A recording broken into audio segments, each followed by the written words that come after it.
All right, Baldacci, how's it going? Pretty good, pretty good. How you doing today? Man, I'm good. That's what's You know, up, man. Blessed. blessed, Yeah. grinding. You know, but we'll get right into it, man. We'll get into your story a little bit, man. I know you've talked about a few things, but my audience probably hasn't heard a lot of your story and everything. You got Right, a real interesting story and everything that you've been through. right. So I just thought we just start from the beginning, man. For the people who don't know, where'd you grow up at? I'm from South Los Angeles, Florence District, Florence Community, right there in LA. Okay, and what was it like for you growing up there? I mean, it was, of course, it was rough growing up in LA, being in, certain areas. There's, a little bit more, more activity going on, and just a bunch of different stuff that's, you get caught up into if you're not focused in school and staying out of the way if you're interested in that other kind of environment as far as life, gangs, drugs, like everything that goes on as a kid, getting involved in that was really rough. You know what I mean? So that's the path you chose as a kid. That's definitely the path I chose as a kid. Now as a grown up, I'm definitely trying to improve myself and beat those obstacles that were put in my life at a young age, and definitely moving forward and making better progress with my life and with my surroundings and my environment. Okay. What are some early memories you have from growing up? Man, I mean, everything from partying to getting myself in trouble, being incarcerated as a juvenile, um, having fun. I guess at that age, I thought that was fun and thought that was the way to go, and that was basically my life was partying and, like I said, getting in trouble and females and just everything that comes along with the territory. You know what I mean? Those were my early memories as a kid. At what age did you start getting involved in gangs? 13. I was 13 years old, going to be 14, and I decided to make that decision in my life, and it's been with me since then. You know what I mean? There's goods and bads, I guess. You know what I mean? You could say, like, there's good things about it and there's bad things about it. And what do you think made you go that direction with your life? It's hard to say. I just growing up in that area, you see everything that's going on, and you see the glitz and glamour, I guess, that you could say. But at the end of the day, it's like that's not your main reason for wanting. I mean, not my main reason, at least, for wanting to be part of that. There was just so much more to it. My father and my family members were all involved in it, and I decided to make that choice and followed in my father's footsteps, or at least I thought I was doing so. You said your whole family Right, or most of your family is from there. right. So this was like all you seen growing up then. Yeah, I mean, well, I won't say all I seen, because on the other hand, my mother, she was a hardworking woman. My grandparents, they were very, strict and very, like, just on us about everything and trying to keep us out of that lifestyle. You know what I mean? So I can't say that that's all I seen, but it's a big. It's like a majority of what I got to see for myself growing up. But at the end of the day, there was family members trying to help out, like my aunt, my uncles. They're pastors from church and stuff like that, and they try to embed in my head all the positive stuff as well. It's just I guess you know the streets kind of overpowered and just kind of took me, and that's the route that I went. You said your dad was a major influence on you getting involved in the streets. What was it like growing up with a dad from your neighborhood? Well, I won't say he was like a major influence. I think it's just mainly that I wanted to be like him so much. Um, I won't say that he encouraged us to join or encouraged myself to join. Like I feel like he tried as much as he can, but the fact that him being gone for a long time, being in the system and being away from us, and the only thing he could really do was write letters and try to explain to us how we need to listen to my mom, or we need to stay out of trouble, or we need to this and that, and that's kind of hard to sit there and accept those rules that he's giving me, being the fact that he's sending me a letter from prison, it's like, come on, bro, like, you know what I mean? At the end of the day, you know, I love my pops, I respect my pops, but I wasn't gonna listen to that, being the fact that you're sitting, you know, in a place from where you got yourself in trouble, and you're writing to me telling me that I need to do this and do that. So I kind of didn't listen to what he told me, and still ended up choosing, you know, a different wave. And you know, honestly, in all reality, like, I could have listened to what he said and what my mom and my grandparents said, and you know, who knows what my life would have turned out to be. I'm happy what my life has turned out to be now, because like I said, I've turned a negative to a positive, and that's something that not everyone can say for themselves, you know, but everyone can. You know what I mean? They might not be able to say it because they haven't done it yet, but once they do it, they'll see that in all reality, there's a way out. You know what I mean? There's a way out with this, and I'm not saying way out as in trying to get away from what you're involved in or what you've been grown up with. Like, I love my homies. Like, you know, no matter what, at the end of the day, those are my homies. That they're family. You know, but I'm doing something positive with myself, and I'm, you know, I respect the fact that they respect that. Like, it's a blessing, you know, because not everybody can sit there and say, hey, you know what, my homies support me 100%, you know, but I can. Yeah, that's what's Right. up. Right. It's a good thing, man. You know, but Yeah. you're older now too, you know. Right. Yeah, no, You it's a time that, you know, comes in your life where it's, you need to make that decision to prosper or to continue doing stuff that's going to get yourself in trouble, or doing stuff that's going to, you know, set you back a few steps. And I'm done with the getting set back. I'm just moving forward now, you know what I mean? I got so much positive stuff going on in my life that there's no way that I can go against that or try to change that, you know what I mean? I want that. I want that positivity. Yeah.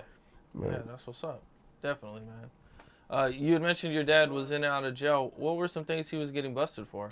My dad used to go to jail for like robberies and stuff like that. That was his thing back in the day. He's deceased now, you know what I mean? He's resting in peace. Rest in peace. You know, rest in peace, Definitely. Big Sailor. That's my pops, you know. And he was a good man, you know. Despite everything else that, you know, he went to jail for or whatnot, my dad was a very good man, well respected, well loved. A lot of people, you know, messed with my dad real heavy, and you know, he left a legacy. You know what I'm saying? And at the end of the day, it's like, you know, I wish he was here to be able to see everything that I've accomplished since he's been gone. Yeah, definitely. Do you think not having your dad, with your dad being in and out of jail, do you think that like kind of helped? Not, I don't want to say help, but get you in the, you know, put you in the streets, but like, you know what I'm saying, kind of encouraged it, or not encouraged it, but like, you know, made it easier for you to choose that path? I think it kind of made it easier because of the simple fact he wasn't there to kick my ass. You know what I'm saying? Like, I feel like I know how he is, and I know he's, you know, he's a strong man, and he's definitely, I mean, he's easygoing, but at the end of the day, you don't get on his bad side because Pops will tap that ass. You know what I mean? Like, that's just him, and I feel like him being gone made it a little bit easier for me. It made it a little bit harder for my mom because, you know, she didn't have that support to be able to, hey, you know what, spank your son type shit. You know what I'm saying? Because of course, you know, moms will whip out the belt, and you know, we would put books or whatever to try not to get hit with them belts. You know what I mean? So we, one way or the other, it was like, okay, it'll go in one ear, come out the other type shit. And you know, I know it was hard for her. You know what I mean? And I gotta apologize to her now, you know, for all those years that we put her through. But at the end of the day, I know she sees that I'm headed in a better path and doing positive things in life, and I'm sure she's very proud of that. Yeah, yeah, that's what's up. Right. That's what's up. You had mentioned that you went to juvenile hall early. Right. I don't know if it was in this interview or a previous one, but what were some early things you got busted for? When I was a kid, I got arrested for 3 stolen vehicles like in one day. It was crazy. I know people, you know, they've heard this story over and over, but it's the truth. So it's like you're gonna keep hearing it. You know what I mean? At the end of the day, it's like I got busted early in the morning, then I got busted again. I mean, they let me go to the custody of my parents because I was 13 years old. You know what I mean? Like, they knew damn well we were just joyriding and being, you know, kids. You know, so I got arrested, you know, early in the morning type shit. Then again, I got arrested like lunchtime for the same shit. You know what I mean? Again, they released me to my mom. basically they were like, you know what, come get your damn son type shit, you know. And the third time that I got arrested was like in the evening, more in the night.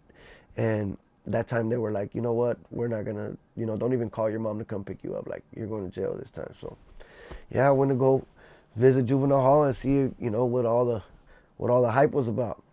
You know what I mean? And I went in there, and I went in there with one of my good homies, and you know, my homie told me straight up, hey, you know what, when you get there, it's time for business, bro. Like, there's, you know what I mean? You get there, you gotta handle what you gotta handle, like, you know what I mean? Because in juvenile hall, it's a whole different ball game. You know, there's fighting, and there's enemies that you know have on the streets that you've accumulated for being part of certain areas that you're not from, you know. And so I went to juvenile hall and I did what I had to do, and I learned, you know, I learned how to carry myself in being incarcerated. Did you already have any tattoos on your face? Oh yeah, I had an F-13 on my chin that I ended up lasering off later on in my life, you know.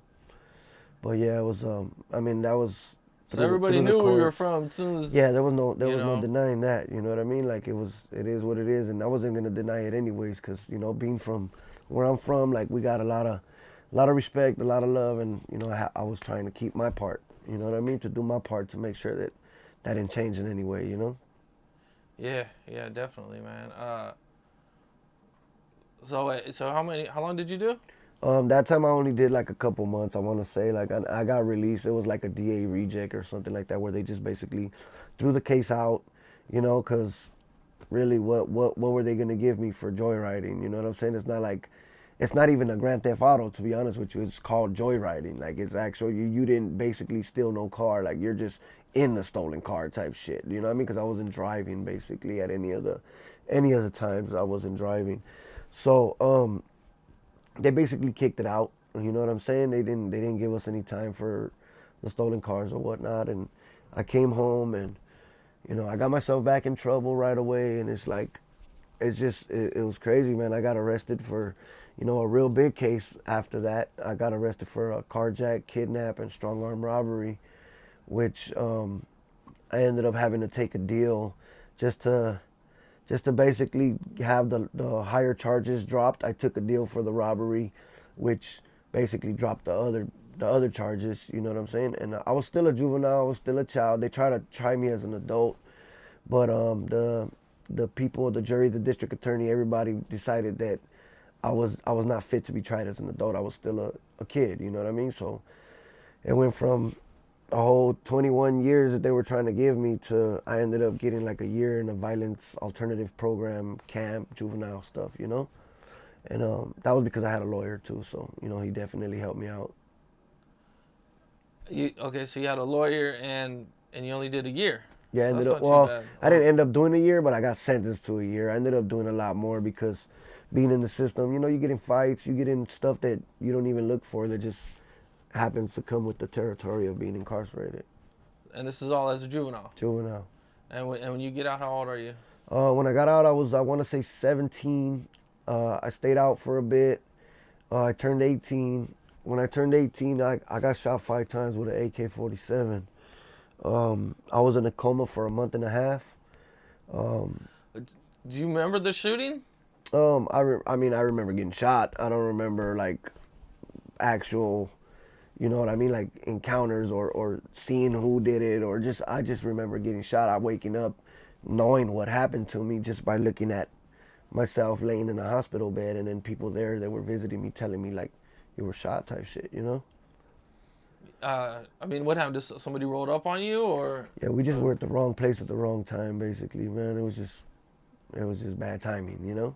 And dude shot you with an AK? Yeah, I got shot 5 times with an AK. Where'd all you get shot? I got shot 2 times in my back, 2 times in my side, and then one skinned my arm, like, just like ripped a big chunk of piece of meat on my arm. So it was 5 total. You know, I'm missing a kidney, a spleen, half a liver, half a pancreas. Both my lungs collapsed. My aorta was torn, ripped into pieces.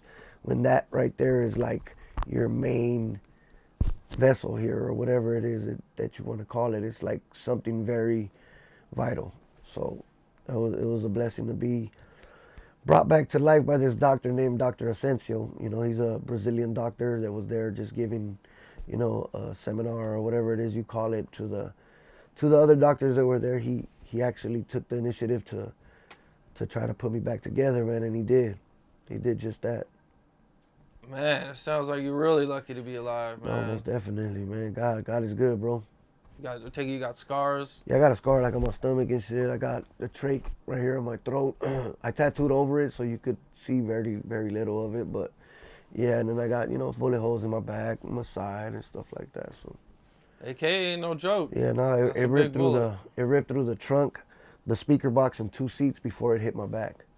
So that all that slowed it down. But it's still, that's how powerful that round is. That round, from my understanding, those are built to destroy. You know what I'm saying? That's what that weapon and that round of caliber of round is built for, to destroy. And it destroyed, but it didn't completely destroy. You know what I'm saying? Like, cause I'm still here, I'm walking, I'm talking, I'm blessed. God is good. That doctor, like I said, shout out to Dr. Asensio. He definitely put the beats back together, man. Yeah, definitely, man. Yeah. You wake up out of the coma, Right. and what do you see? First thing I seen was one of my homies, and he was shocked because I had already been asleep for so long. What's crazy about it, a lot of people don't understand, is that you can hear people when you're in a coma. You can hear everything that's going on around you. You can hear the talking. You can hear everything that's just taking place near you. You just can't respond. Like, I'd have people there saying, hey, if you could hear me squeeze my finger type shit. And I'd hear them, and I'd think that I'd be squeezing their finger, but I wouldn't be. You know what I'm saying? Like, you definitely, it's real emotional because, you hear everybody crying for your life. You know what I mean? You hear everybody sitting there, grieving over what they think is about to be a loss. You know what I mean? And it's sad, you know what I mean? But at the end of the day, it's like when I woke up, the first thing I seen was one of my homies, and he was surprised to see me open my eyes, that he just like shook and was like, let me go get your mom type shit, like, because nobody had seen me awake for a while. So when I opened my eyes and he was there, he was just like, whoa. He was surprised. So he ran off to get my mom. My mom came back in, and, we had a little conversation. I couldn't talk because I had tubes in my throat. I had a tube in my mouth tied to, like, it's just everywhere. I had tubes on the side of my chest, air, like the vents, the air ventilation things, going, like breathing for me, basically. I was on a breathing machine that was breathing for me. That's what it was doing. And yeah, so that's what happened when I first opened my eyes. Like, I got to see my homie, and I got to see my family, and little by little, people started coming in and just trying to explain to me what took place. Like, hey, look, you were shot, like, because I didn't really know. Like, I'm sitting there like, damn, what happened? Till I was basically informed a little bit, like, oh, this is what happened. You know what I mean? Yeah. Right. What was the recovery process like? How long did it take? Man, this is the crazy part, bro, is that, and I don't know what it is about me that I've, like, been able to heal really fast with certain things. Like, they told me that I was gonna have to go to like an outpatient therapy thing. I didn't do it. They told me I wasn't gonna be able to walk again because I was in a wheelchair. I'm walking. You know what I'm saying? Like, we figured this shit out. We put our effort, put our minds to it, and wasn't gonna let that take over me. Like, I had to walk, and I feel like my recovery process for a lot of things has been insane, bro. Like, not even human sometimes, man. It's crazy. Like, I'm not saying that I'm not human, you know what I'm saying? I'm saying the recovery process has been to that point where I feel like, well, how do I heal so fast from something like this? I got in a car accident. I had 2 black eyes, bro. One was like full black, and one was like half. But cause the airbag hit me right in the face. I came home, I seen the black eyes, everything. I jumped in the shower, I went to sleep. I woke up in the morning and both the black eyes were gone. Damn. And I said to myself, like, how does this work? Like, I've physically, as far as fighting, I've never had a black eye, but I've seen people that have had like black eyes from fighting and stuff like that. And it's like, I know that lasts a couple of days. I know it doesn't go away the next day. So for me to jump in the shower, go to sleep, get my rest, and wake up, and then for it to be gone, it's just like that's something that really like amazed me and really intrigued him and kind of made me wonder like, how do I heal so fast? What is it? Why? What difference do I have from the next man to be able to heal that fast? And it's still something that's a mystery to me to this day. Mm. You know? Yeah. Do you have any complications from being shot? Oh yeah, of course. Like I've since I've been shot, like throughout the years, even while I was in prison, I'd get sick. You know, my stomach would hurt me so bad to where it's like I would fall to my knees because I've never been in so much pain. And the doctor said that really what it was is that my stomach isn't completely healed yet. You know Even to this day? yeah, even to the, I mean, well, maybe it's been 20 years now, so maybe, but I still have pain problems but that all leads into like everything else. I have diabetes now, so I think my diabetes is part of the, but I think all that is connected. You know what I mean? Like everything that, because of certain things that my body can't fight off because I'm missing a spleen or just I think everything's all connected at the end of the day, and it's like, okay, this is part of the process. You know what I mean? And I don't take care of myself the way I should, which I really plan on starting to do, which, you know, let's pray to God it ain't too late as far as like my neuropathy and my diabetes and stuff like that. Like I'm hoping that we can reverse that. You know what I mean? And for me to get on the right track and be healthy again, because, you know, it's a blessing to still be able to be here and, you know, work and do these interviews and be with my family and my loved ones, and you know what I'm saying, my team, effort team. Diabetes is rough. It's rough. You know, but if you take care of yourself, you eat good, and you know what I'm saying, I think it's something that can be controlled, man. Right. And I don't have the diabetes that you have to take insulin. Like I have the pill prone diabetes. So you have like a lighter case of it? Yeah, but I'm pretty sure that I let it go to a certain extent to where it's not so light. You know what I mean? It can get worse. Right, yeah. right. So that's something that, you know, I definitely wanna straighten out about myself. That's one thing that I do, you know, don't feel too proud of myself, is that, you know, I've been going so hard with the music and with everything else that I'm doing is I'm not focusing on myself and loving myself and taking care of the person that's behind all that music, you know? Yeah. Like I have to really focus on that. Even before I could feed the streets music, even before I could give them a picture on Instagram, I need to look at what's going on with myself instead of worrying about keeping everybody else happy, or, you know what I'm saying? Like, it's rough. It's just been rough for me because I'm used to keeping everybody else with a smile on their face, you know? Yeah, man. It's definitely rough, man. Right. So after you recover Right. from your from being shot, what do you start doing? I went to prison right away. Like I wasn't even out of the hospital for about 8 months, and I ended up going right back. You know, I went to the adult system now. Learned that system. Had to, you know, keep straight and try to get by, and What they send you to prison for? I ended up going to the state for a pistol, for a gun. Well, I got a pistol case. I took a 6-year joint suspension, which they let me back out. 6 years? Yeah, 6-year joint. So I was young. You know, a lot of people were in my head. Were like, hey, look, bro, look, 6-year, or they didn't say 6 years, but they just said a joint suspension will get you home.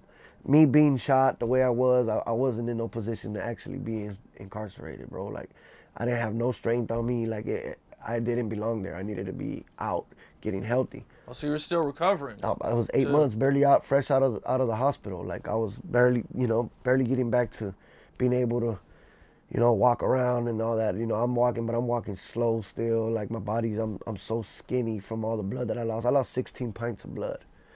So, yeah, it was bad. So, me being in the system, I didn't think that it was the proper timing for me to be in the system. If something were to take place, I really couldn't defend myself the way I would if I was healthy. You know what I'm saying? So, the only option basically was a 6-year joint suspension.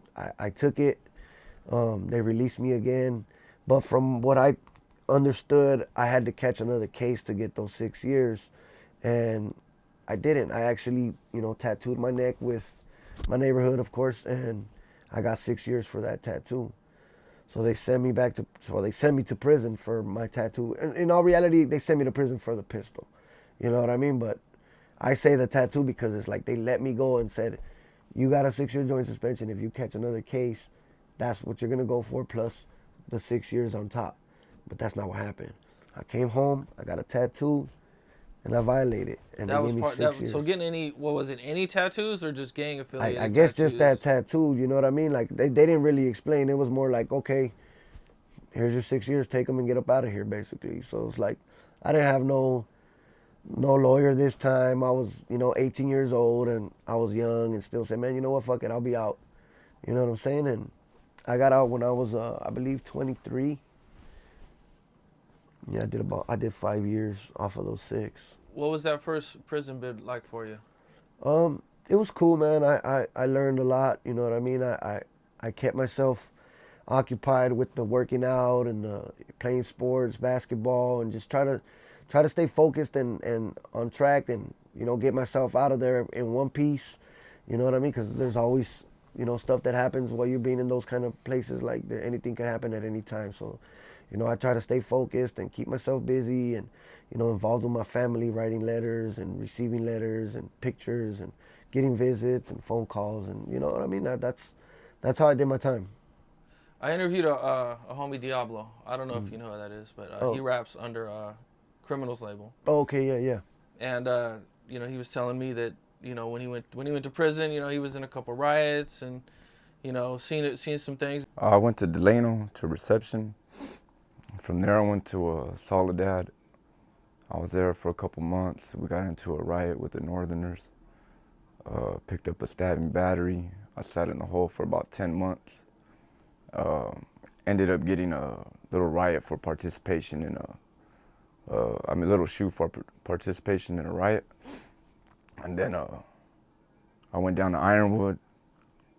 I was on B yard for like maybe 2-3 months. Picked up a battery.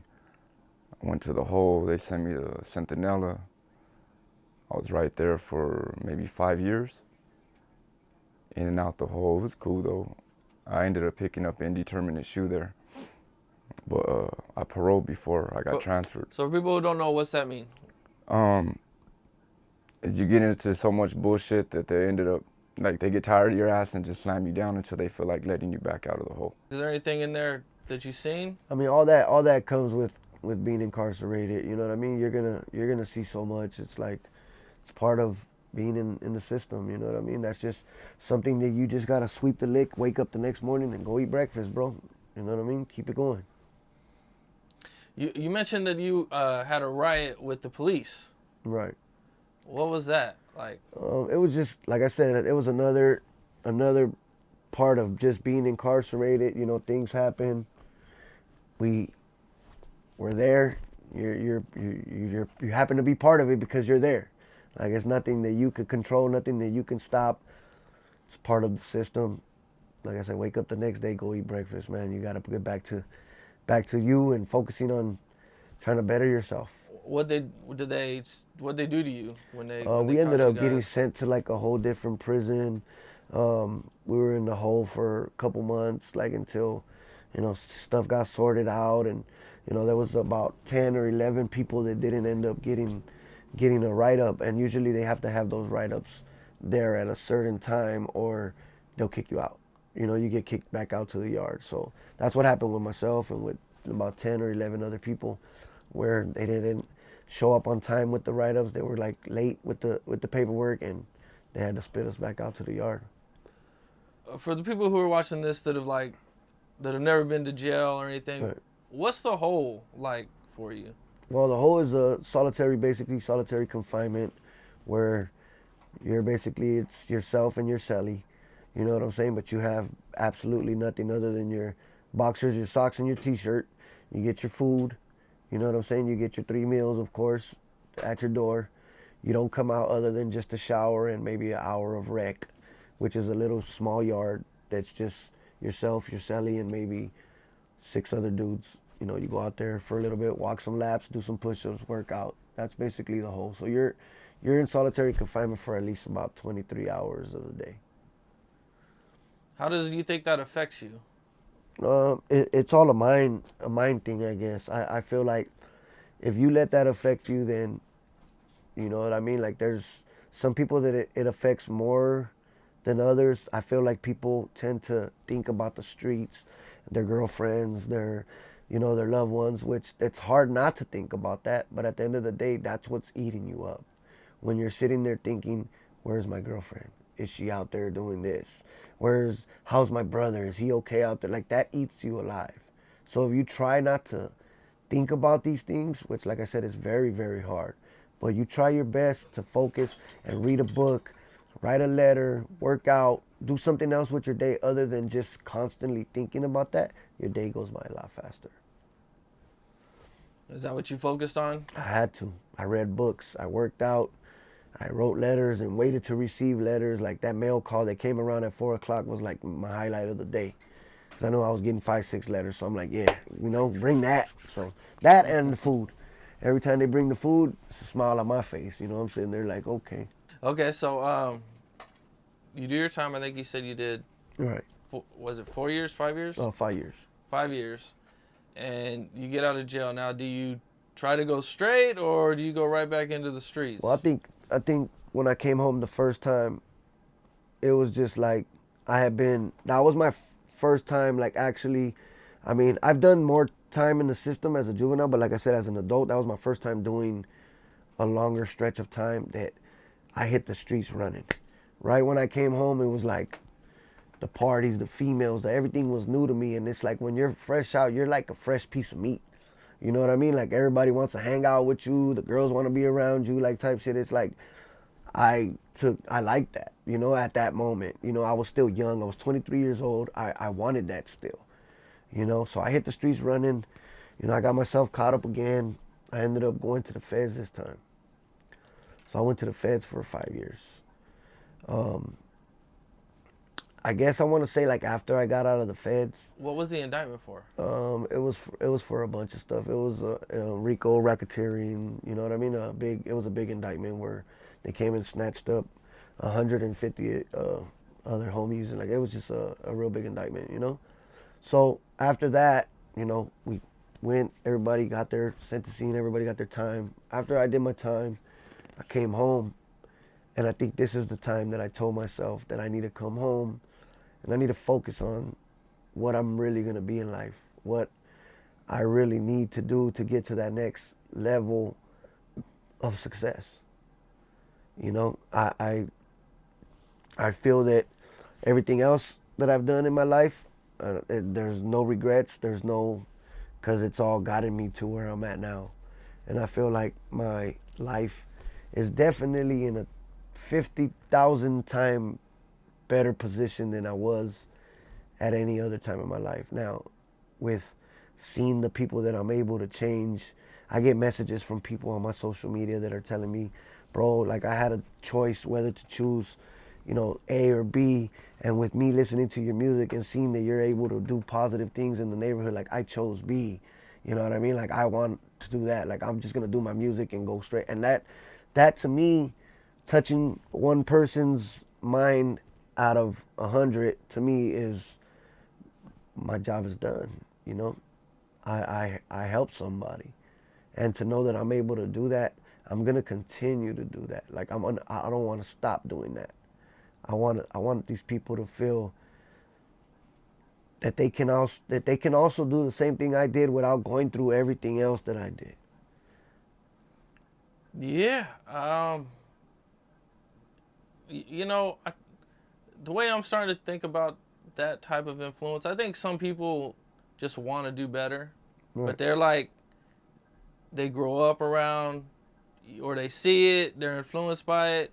But sometimes I think they just need that kind of one inspiration. The guidance.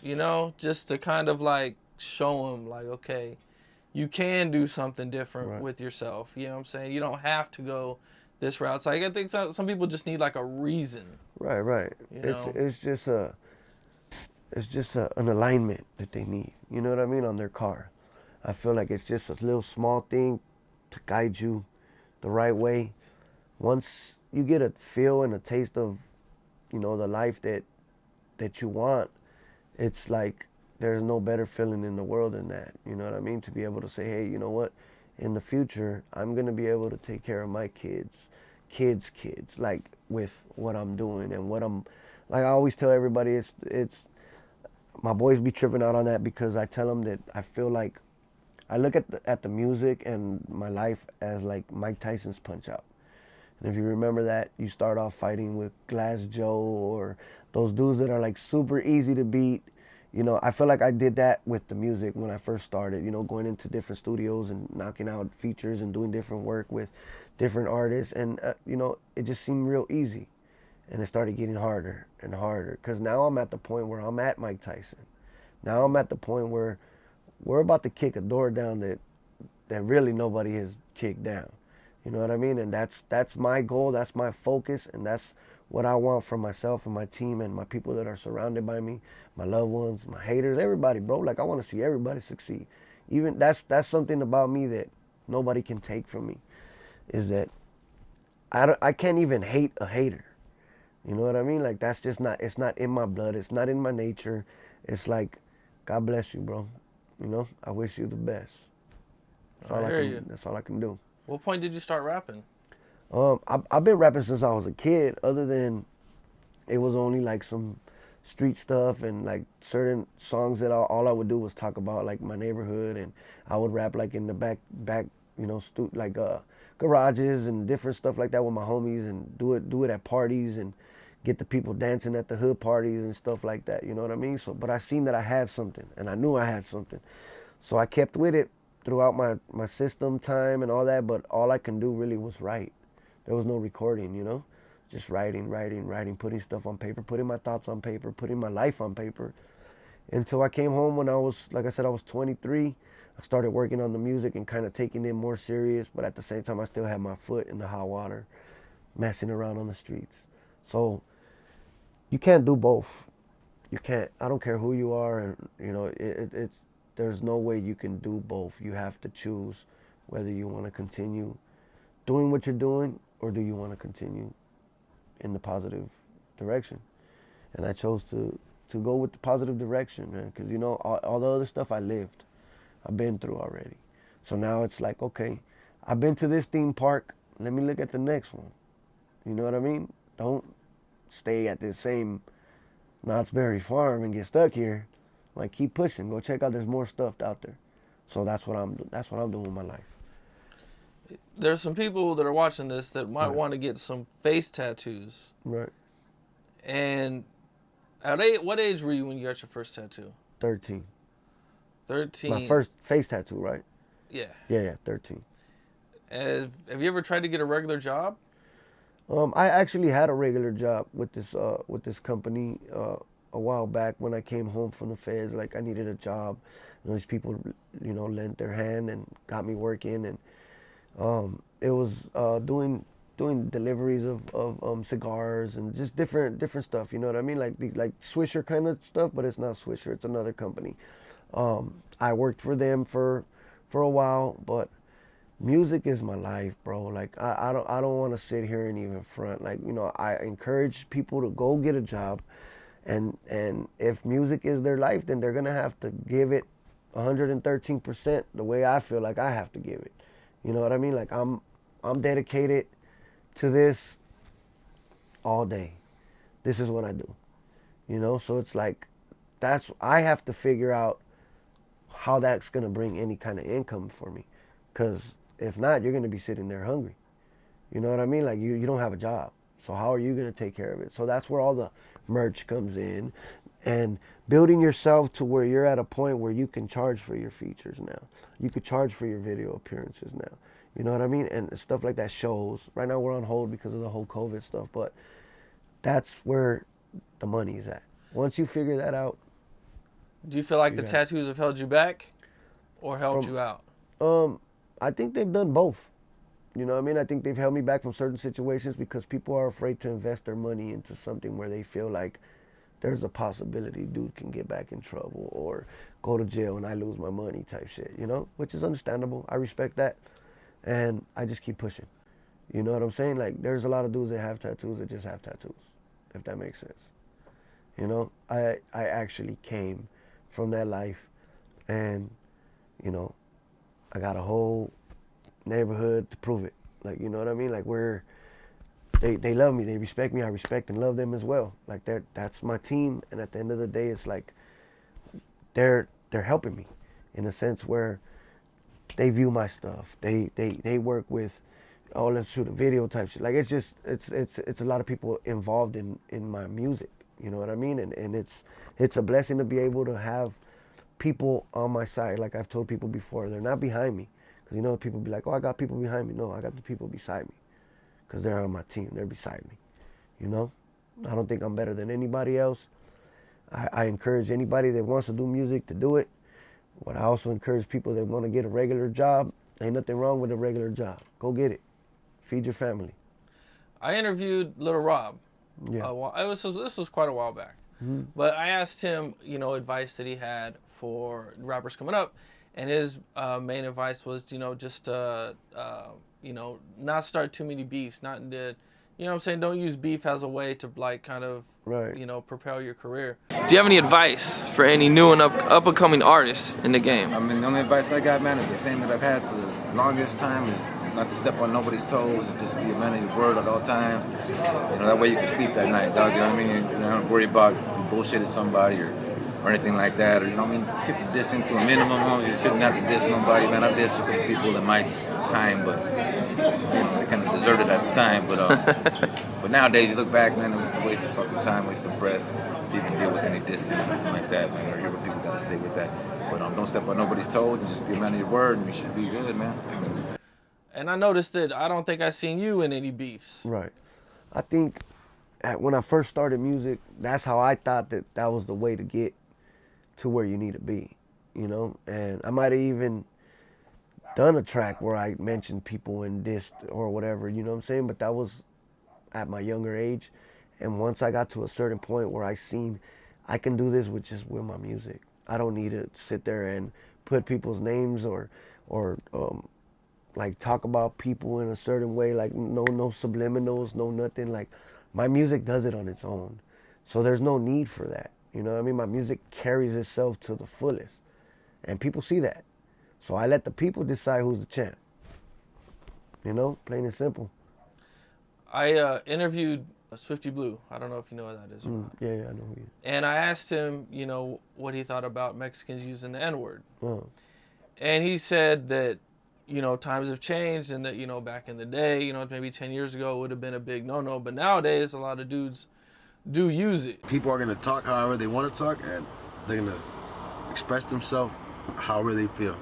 You know, I understand that, you know, certain people, you know, don't respect that or frown upon it. But at the end of the day, you know, it's 2020, so you know, the trends are different. People are in a whole another time zone. So I'm not even 10 years ago, I would have been like, oh yeah, no, yeah, that's for sure, that's a no-no. Now it's like, hey man, you got motherfuckers painting their hair different colors. You got motherfuckers doing all types of off-brand shit. The homie says, he nigga or something. Hey, it's not a big deal. Yeah. You know, what do you think about that? I mean, it all depends on where you come from, man. You know what I'm saying? And it all depends. It's all a matter of respect. At the end of the day, some people use it in a bad way, and at the end of the day, some people use it as in a way of speaking. Being from where I came from, a lot of my homies say it, but you know, thinking about it myself, I say it when I'm sitting there talking to my homies, you know. But music-wise, I don't put it in my music, because then to me that's kind of a disrespectful term. You know what I mean? So I leave it out of it. Leave it out of my music. Or even when I'm talking to other people. If I'm sitting here talking to you, I'm not going to sit here and use it towards you, because I don't know if you even use that word or you don't. You know what I'm saying? But around my homies and around my people like that understand the meaning and what we're really talking about. It's like you calling me, hey, what's up, dog? You know what I mean? Like my boy or whatever it is. Like, I went to prison and basically kicked that word out of my vocabulary while I was in there, because it's a different place. There's a time and a place for everything. That wasn't the place for it. So I had to sit there and calling people fool and dog, and I found every other word to get around it. You know what I'm saying? But at the end of the day you come home, you're back around your homies. That's how they speak. That's how they speak. You know, that doesn't make them a different individual or less of a person because they talk like that. You know, I don't.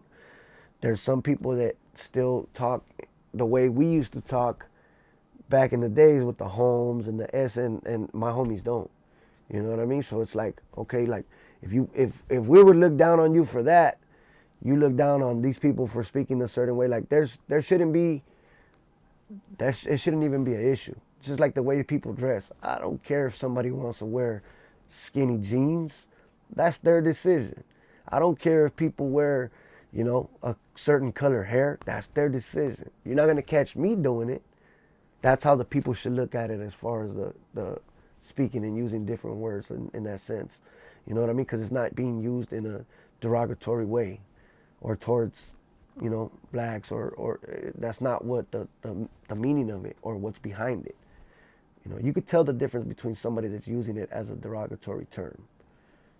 Right. We were talking in the way of, you know, it's like as a term Like of your homie. endearment. You know what I'm saying? Right. Yeah.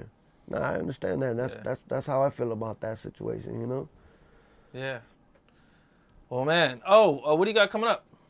Man, I got a double album coming. Hopefully, you know, I don't want to say no date, but hopefully in the near future it should be coming out soon. We just got a couple of things that we got to tie, little attachments that we're working on, and we just had a collab with Co-Create, and they made a mini action figure of myself. It's pretty dope. We also have, you know, LA Originals out now with Esteban Orio. He's the one that put all of that together. He also filmed another documentary on myself that should be coming soon too.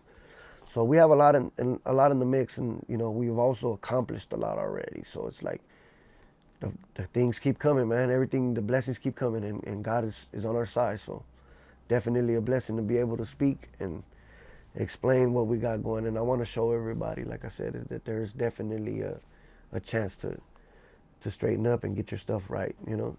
Yeah, definitely, man. Yeah. Is the documentary gonna be on Netflix?